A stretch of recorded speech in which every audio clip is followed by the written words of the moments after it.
As you can see here behind me, there are students from 13 different countries from around the world here in Alpena to participate in the International ROV competition. Tune in tonight to see one of America's most haunted attractions located right here in northern Michigan. The Alpena Department of Public Works are warning citizens of a boil water notice to some residents of Alpena Township. In order to prepare students for a successful future, Alpena High School will soon be holding a career day. Legislature has 1 week left to decide if road commissioners across the state of Michigan will receive more money so that roads like this can be fixed, improving our public road system. United Way of Northeast Michigan is asking local citizens to make a contribution to their community through their 2014 Michigan tax returns. Sitting several miles off the shores of Alpena is Thunder Bay Island, which will soon be handed over by the federal government to the township of Alpena to be maintained. A former resident of Traverse City was sentenced to 9 years in prison for his involvement in importing drugs to Michigan and distributing them throughout the state, including the area of Alpena. Good morning and welcome back. I'm here with Rick Houchin from the Athletic Club, who is going to teach us a little bit about snowshoeing. Welcome back. I'm Ashley McDowell. I'm joined here this morning by Stephanie Gondola. Good morning. Good morning, Ashley. So I know there's a lot of shipwrecks in Thunder Bay. So can you tell me about the one called Florida? I can. Those people who are wishing for the rain, they have finally received it. They have, and they're going to get a good amount of it, too. We've actually been nominated by someone in the community to do that, so that's something to look forward to tomorrow from us. Yes, that is true, and it's going to be very cold, but for a good cause, so Oh, for a good cause. I guess I better prepare for the cold ice. Yeah. That's right, Alexandra, an Alpena woman has been sentenced for embezzling thousands of dollars from the Best Western located on M32 right here behind me. 47-year-old Nanette Reddy has been placed on 12 months probation and sentenced to 80 hours of community service for stealing more than $28,000 from the Best Western Hotel between the months of January 2011 through December 2012. She was just taking the cash and putting it in her pocket. And she didn't do it with every single person. She did it a couple of times, maybe each day or each weekend or during the course of throughout a week. And over the period of time, that added up to over $28,000. Reddy has worked for the establishment for 11 and a half years and formed a close relationship with the owner, gaining her trust. She knew Nanette's family. She knew her children. They were friends.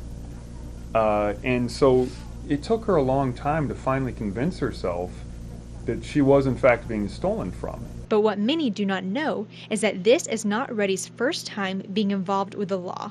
Between the years of 1989 to 1995, Reddy was charged with 19 different misdemeanors. This is an individual whose prior history is not dissimilar from what her conduct was in this occasion. She'd been convicted of over 19 different misdemeanors, including false pretenses or larceny or insufficient funds checks.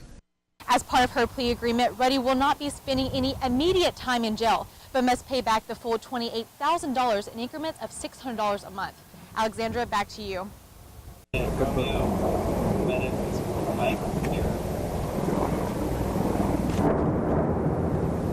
Currently, we're running the Northern Strike exercise. You're currently up in the range control tower. The Northern Strike is a 3-week exercise that provides realistic combat training for the National Guard in live fire exercises focusing on air combat and Army air-to-ground systems. Today, we brought together both Army and Air Force aircraft and soldiers and airmen in a combined line fire exercise. The goal of the event is to maintain readiness and sharpen response skills in combat, running through several different scenarios of potential conflict that the military could encounter. This really prepares the soldier and the airman to truly integrate all the pieces that would come and play on a battlefield. This is the 3rd year of the exercise, and not only were U.S. elements brought together, but forces from other countries were also valuable components in the operation. All the units are from all over the northeast here. And we have JTACs from Latvia, Lithuania, and Canada, as well as U.S. JTACs, Joint Terminal Attack Controllers, all participating in this. Camp Grayling and Alpena have the necessary assets to train air and ground elements together, making the Michigan National Guard's facilities an ideal training site for Operation Northern Strike. In Grayling, this is Ashley McDowell, WBKB News. Many times we think of adults when we think of the word cancer, but one little girl in town is standing stronger than ever. Hi, my name is Ella. I have leukemia.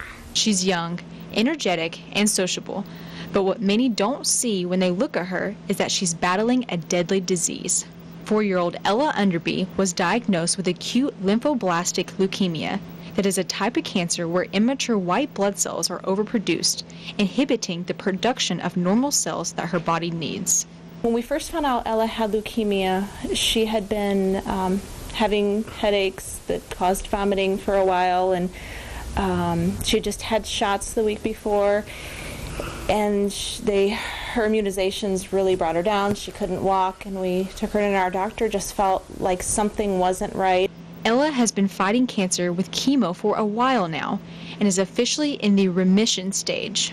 It's supposed to not be hard. Before being diagnosed, Ella was taking tap dance classes here in Alpena, but when her family found out she had cancer, she had to stop. Not able to be out in the public very much, and we have to avoid contact with potential germs. The studio here in Alpena, where Ella was taking dance lessons, found out about a charity campaign for dancers who are currently battling with cancer or has survived, and nominated her to receive the award Circle of Hope.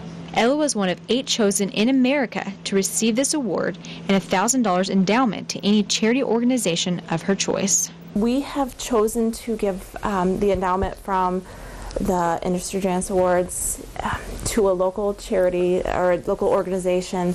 They're called Friends Together. Friends Together is an organization in Alpena that provides support for family and friends that have a loved one battling with cancer. We couldn't have done this without support.